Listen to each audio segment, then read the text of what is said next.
வணக்கம் மக்களே, சற்றுமுன் கிடைக்கப்பட்ட தகவல் ஒன்று வெளியாகுவதாம். செங்கோட்டையன் மட்டுமல்ல, இந்த முக்கிய தலையும் தாவேக்காவில் இணைய உள்ளாரா? வாங்க வீடியோவை உருவாக்கின்றார். அதாவது தமிழகத்தில் வர இருக்கும் 2026 சட்டமன்ற தேர்தலை ஒட்டிதான் அனைத்து கட்சிகளுமே தங்கள் கட்சி பணிகள் எல்லாம் தீவிரமாக மேற்கொண்டு வருகிறதா. அந்த வகையில்தான் அதிமுக பாஜக கூட்டணி என்பது தமிழகத்தில் ஒரு வலுவான கூட்டணியாக பார்க்கப்பட்டாலும் அதிமுகவின் உட்கட்சி விவகாரம் என்பது நாளுக்கு நாள் தீவிரமடைந்துள்ளதா. இந்த நிலையில்தான் அதிமுகவிலிருந்து பிரிந்து சென்றவர்களெல்லாம் மீண்டும் இணைக்க வேண்டும் என்று அதற்கான முயற்சியெல்லாம் ஈடுபட்டு வருகிறார்கள் செங்கோட்டையன் அவர். அதனைத் தொடர்ந்துதான் செங்கோட்டையன் கூட தாவைக்கல் இணை உள்ளதாக அரசியல் வட்டாரத்தில் பேசப்படுகிறதாம். தமிழக அரசியல் களத்திலே அடுத்தடுத்த திருப்பங்கள் எல்லாம் அரங்கேற்றி வருகிறதாம். அதிமுகவின் மூத்த தலைவரும் அதாவது கொங்கு மண்டலத்தின் ஒரு வாக்கும் செல்வாக்கு மிக்கவராக திறந்து வந்தவர்தான் இந்த ஏ.கே. செங்கோட்டையன் அவர்கள். செங்கோட்டையன் விரைவில் நடிகர் விஜயின் தமிழக வெற்றி கழகத்தில் இணைய உள்ளதாக அரசியல் வட்டாரத்தில் பேசப்படுகிறதாம். இந்த நிகழ்வு கண்டிப்பாக வரும் நவம்பர் 27ஆம் தேதி நடைபெற வாய்ப்புள்ளதாக கூறப்படுவது அரசியல் வட்டாரத்தில் ஒரு பரபரப்பை எல்லாம் ஏற்படுத்தியிருக்கிறதா.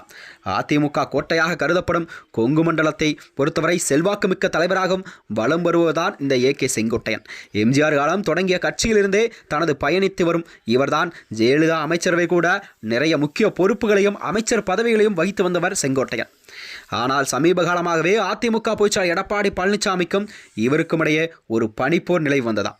குறிப்பாக சொல்லப்போனால் பிரிந்து சென்றவர்கள் அனைவருமே மீண்டும் இணைய வேண்டும் என்றும் செங்கோட்டையன் வெளிப்படையாகவே பேசியது எடப்பாடி தரப்பை ஒரு அதிருப்தியை ஏற்படுத்தியிருந்தது. இதனைத் தொடர்ந்துதான் மதுரை நடைபெற்ற தேவர் குருபூஜை விழாவில் கூட பன்னீர்செல்வம் மற்றும் டிடி தினகரன் ஆகியோருடன் செங்கோட்டையனும் ஒரே மேடையில் தோன்றியதும் எரியும் நெருப்பில் எண்ணெய் ஊற்றியது போலவே ஆனதாம். இதன் விளைவாகத்தான் கழக கட்டுப்பாட்டை மீறியதாக கூறி செங்கோட்டையனை அதிமுகவிலிருந்து அனைத்து பொறுப்பிலிருந்தே அவரை கண்டிப்பாக நீக்கிவிட்டதாகவும் எடப்பாடி அவர்கள் அதற்கான முடிவுகளை உத்தரவிட்டார். அது மட்டுமன்றி அதிமுகவிலிருந்து நீக்கப்பட்ட நிலையில்தான் செங்கோட்டையன் அடுத்த கட்ட அரசியல் நகர்வு என்னவாக இருக்கும் என்ற கேள்வி மக்களிடம் எழுந்துள்ளதாம். இந்த சூழல்தான் கண்டிப்பாக அவர் நடிகர் விஜயன் தமிழக வெற்றி கழகத்தில் இணைய முடிவதாக அரசியல் வட்டாரத்தில் பேசப்படுகிறதாம். செங்கோட்டையனை பொறுத்தவரை உறவினரும் முன்னாள் அதாவது டிஜிபியான எம் ரவி அவர்களும் கூறப்பட்டு வருகிறதாம். அதாவது தொடர்ச்சியாகவே செங்கோட்டையன் வருகை என்பது உறுதி செய்யப்பட்டிருப்பதாக தெரிகிறதா. வரும் நவம்பர் 27ஆம் தேதி அவர் கண்டிப்பாக அதிகாரப்பூர்வமான நிலையில் தாவைக்காவில் கண்டிப்பாக அவர் இணையக்கூடும் என்ற செய்திகள் அரசியல் வட்டாரத்தில் பரபரப்பை கிளப்பியிருக்கிறது. அதாவது விஜயன் தமிழக வெற்றி கழகத்தை பொறுத்தவரை இது ஒரு ஜாக்பாட் என்றே சொல்லலாமா. வரும் 2026 சட்டமன்ற தேர்தலை அதாவது குறிவைத்து காய் நகர்த்தி வரும் விஜய்க்கு கொங்கு மண்டலத்தில் ஒரு வலுவான ஒரு முகமாக தேவைப்பட்டதா.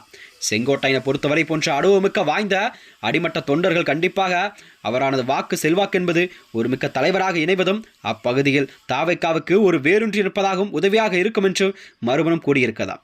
அதாவது எடப்பாடி பழனிசாமியோ ஒரு கடும் நெருக்கடியை கண்டிப்பாக உருவாக்கலாம். கோபிச்செட்டிப்பாளையம் மற்றும் ஈரோடு பகுதியில் செங்கோட்டையன் ஆதரவு என்பது கண்டிப்பாக மக்களிடம் ஒரு நல்ல மென்மை பெற்றிருக்கிறதாம். அது மட்டுமன்றி அவரை மீண்டும் கட்சிக்குள் அல்லது கூட்டணிக்குள் கொண்டு வரக்கூடாது என்றதே இபிஎஸ் அவர்கள் கொஞ்சம் கூட செவிசாய்க்கவில்லை என்றே கூறப்படுகிறதாம். அப்போதுதான் அதாவது மொத்த அதிமுக வாக்கு வங்கியும் இரட்டலை சின்னத்தில் கீழ் ஒருங்கிணைக்க முடியும் என்று மாறாக கட்சியின் தலைமை முழுமை கட்டுப்பாட்டில் மட்டுமே இருக்க வேண்டும். ஓபிஎஸ் மற்றும் டிடி விஜயன் ஆகியோர் கட்சியில் சேர்க்கக்கூடாது என்ற நிலைப்பாட்டில் அவர் உறுதியாக இருந்தால் கண்டிப்பாக அவர் மீண்டும் இந்த இரு சக்திகளின் வாக்குப்பிரிப்பை எதிர்கொள்ள வேண்டியிருக்கும். இதன் விளைவாகத்தான் அதாவது சமரசம் கண்டிப்பாக தேவை என்றால் பிடிவாதம் வேண்டுமானால் தலைமை மட்டுமே கிடைக்கும் என்று அரசியல் பேசப்படுகிறதாம். மேலும் இது போன்ற வீடியோக்களை தெரிந்து கொள்ள நமது சேனலை மறக்காமல் சப்ஸ்கிரைப் செய்து கொள்ளும். நன்றி, வணக்கம்.